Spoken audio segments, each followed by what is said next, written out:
بسم اللہ الرحمن الرحیم۔ آج جو ذاب الہی پوری دنیا میں اللہ تعالیٰ کی نافرمانی، دولت اور جائیداد سے محبت کرنے کی صورت میں نازل ہو چکا ہے، ہر فرد توبہ کر رہا ہے، کیونکہ ہمارا شیوا بن چکا ہے۔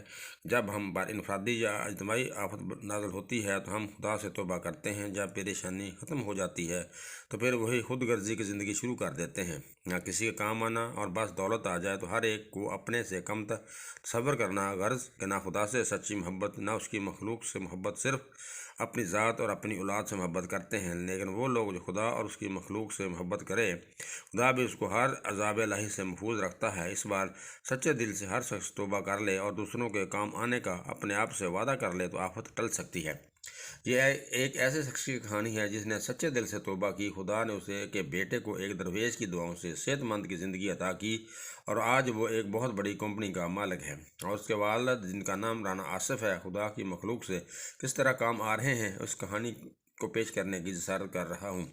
میں چند ماہ پہلے ایک شادی میں شرکت کے لیے کراچی گیا۔ وہاں میرا دوست طارق بھی اٹلی سے آیا ہوا تھا۔ ہم دونوں نے ایک روز صدر کی مشہور دکان سے نہاری کھائی، جس کی نہاری بہت مشہور تھی۔ رات کو کھانے کے لیے کوئی سیٹ خالی نہیں تھی، باہر ایک لمبی سی لائن لگی ہوئی تھی۔ خیر، ہمیں مالک دکان کے سامنے سیٹ خالی ہونے پر مل گئی۔ حالانکہ بہت زیادہ ریٹ تھے، لیکن لوگوں کے پاس پیسہ اپنی ذات پر خرچ کرنے کے لیے تو ہے، لیکن کسی غریب کو ایک وقت کا کھانا کھلانے کے لیے نہیں ہے۔ پھر ہم نے بہرے سے پوچھا، یہ باہر لمبی لائن لگی ہوئی ہے، یہ کون لوگ ہیں؟ کیا مالک کی طرف سے ان کو مفت کھانا تقسیم ہوگا؟ اس نے آہستہ سے کہا، وہ سامنے جو مالک بیٹھا ہے، یہ تو کسی کو ایک کھانا مفت نہ کھلائے۔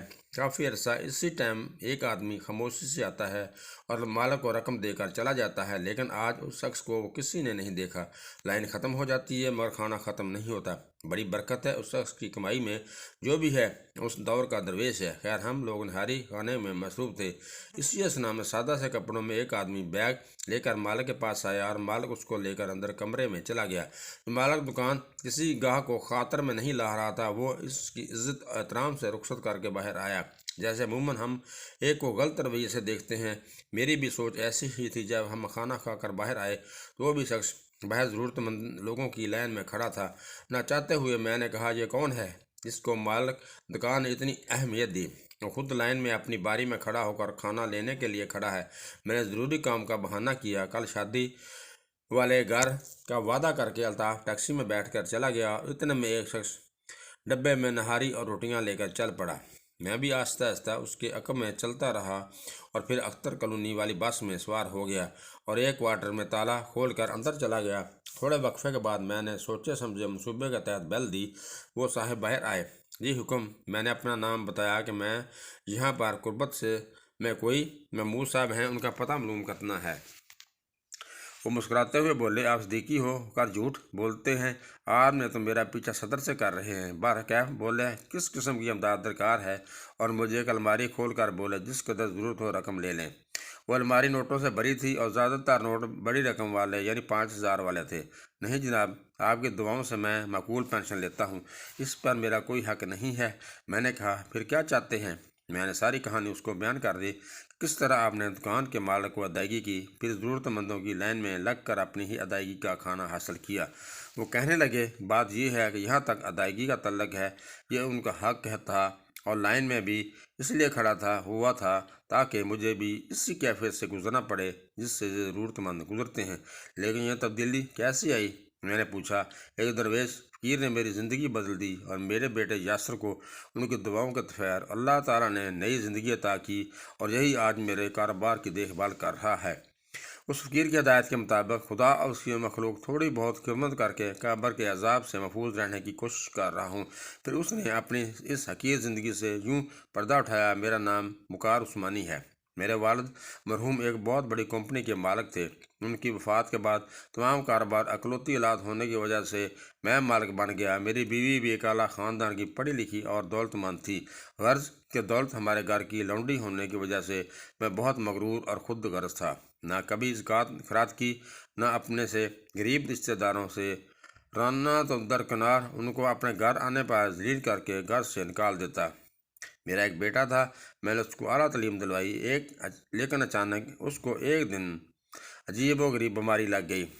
وہ زور سے چلاتا اور اس کا درد سے برا حال ہو جاتا۔ میں نے پاکستان اور یہاں تک کہ باہر کے ملکوں کے ڈاکٹروں کو دکھایا، مگر میرا بیٹا چند ماہ میں سوکھ کر ہڈیوں کا ڈھانچہ بن گیا، اور ڈاکٹروں نے جواب دے دیا کہ یہ چند ماہ کا مہمان ہے۔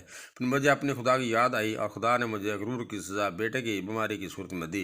جو پکڑتا ہے تو کوئی چھڑانے والا نہیں ہوتا۔ میں اور میری بیوی رو کر اپنے گناہوں کی معافی طلب کرتے۔ میں نے زکوٰۃ خیرات دینی شروع کر دی۔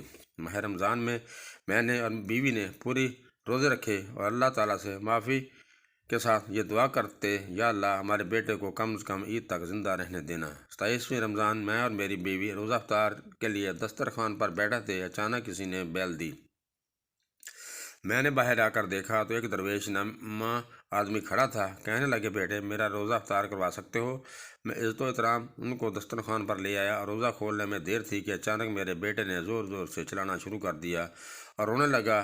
ہمیں لگا شاید اس کا وقت قریب آ گیا ہے۔ میں اور میری بیوی دیوانہ وار ہوتے ہوئے اس کے کمرے میں داخل ہوئے، اور درویش آدمی بولا، حوصلہ کرو، اللہ تعالیٰ پر بھروسہ رکھو، کچھ نہیں ہوگا، آپ لوگ باہر جائیں۔ ہم دونوں میاں بیوی روتے ہوئے باہر آ گئے۔ آوازیں آنی بند ہو چکی تھیں۔ تھوڑی سی دیر بعد مسجد سے اذان کی آواز آئی، اللہ اکبر، اللہ اکبر۔ ہم نے روزہ افطار کیا۔ پھر ہم دونوں حضرات قریبی مسجد میں نماز پڑھ کر واپس آئے تو میری بیوی، جو چند لمحے پہلے رو رو کر پاگل ہو رہی تھی، خوشی سے درویش کے پاؤں میں گر پڑی۔ عثمانی صاحب کی دعاؤں کے طفیل ہمارا بیٹا ٹھیک ہو گیا تھا۔ میں بھی ان کے پاؤں میں گر پڑا اور اپنے بیٹے کو دیوانہ بار پیار کرنے کی خوشی سے پاگل ہو رہا تھا۔ اچھا جناب، روزہ افطار کرانے کا بہت بہت شکریہ، اجازت چاہتا ہوں، میرا کام ختم ہو گیا۔ وہ جانے لگے تو میں نے نوٹوں سے بڑا بریف کیس لا کر ان کے قدموں میں رکھ دیا۔ یہ میری طرف سے آپ کو نذرانہ ہے۔ انہوں نے انکار کر دیا اور کہا، یہی وہ چیز ہے جس نے تجھے غرور سے بھرا تھا۔ میں نے ہاتھ جوڑ کر معافی مانگی اور کہا، کوئی نصیحت تو کر دیں، خدا اور اس کی مخلوق سے محبت کرو، جاؤ ان کاغذ کے ٹکڑوں کو خدا کی راہ میں خرچ کرو۔ میں نے سارا کاروبار اپنے بیٹے یاسر کے حوالے کر دیا اور اس کوارٹر میں آ کر اپنی زندگی انسانیت کی خدمت کے لیے وقف کر